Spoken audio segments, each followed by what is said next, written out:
Ахмети открива детали од договорот со Заев, официјален албански јазик на целата држава, двојазични банкноти, албанец за собраниски спикер. Лидерот на ДУИ во интервју за Reuters вели ова се дел од прашањата кои се затворени во преговорите со председателот на СДСМ. Në Parlamentin e Republikës së Maqedonisë, nëse unë jam kryetari i Parlamentit, unë flas në gjuhën shqipe, I udhëheq seancat në gjuhën shqipe, shqipja e shkruar dhe arkivuar në të gjitha institucionet më të larta shtetërore. Ky është përdorimi zyrtar I gjuhës shqipe. Aktualisht shqipja në Maqedoni është zyrtare, e shkruar dhe arkivuar vetëm në nivel lokal. Ахмети проценува дека политичката криза би можела да трае и 4 години до следните избори, но вели сепак таа треба да се решава со политички мерки и не смее да се дозволи таа да премине во меѓуетнички судир. Изјавите на Ахмети во кои открива детали од договореното со СДСМ се спротивставени на оние на лидерот на социјалдемократите, кој тврдеше дека се разговарало само за начела и принципи, а детали не се договорени. Претходно и потпаролот на ДУИ во телевизиско интервју откри детали од договорот со СДСМ.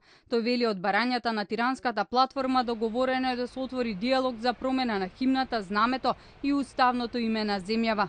Прашањето на химната.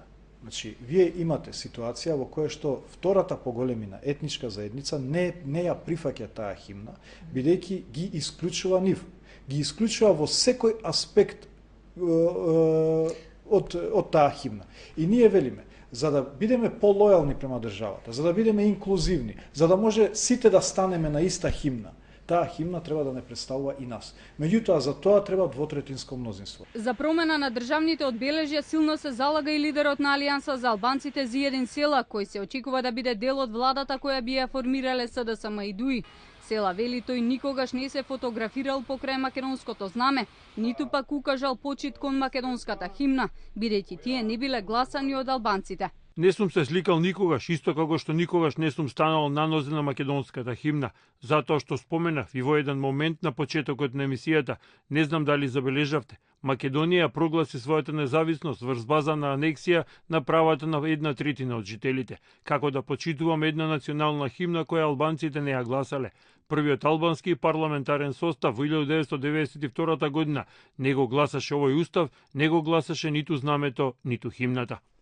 Претходно Села тврдеше дека не постои македонски народ и македонски идентитет. Затоа треба заеднички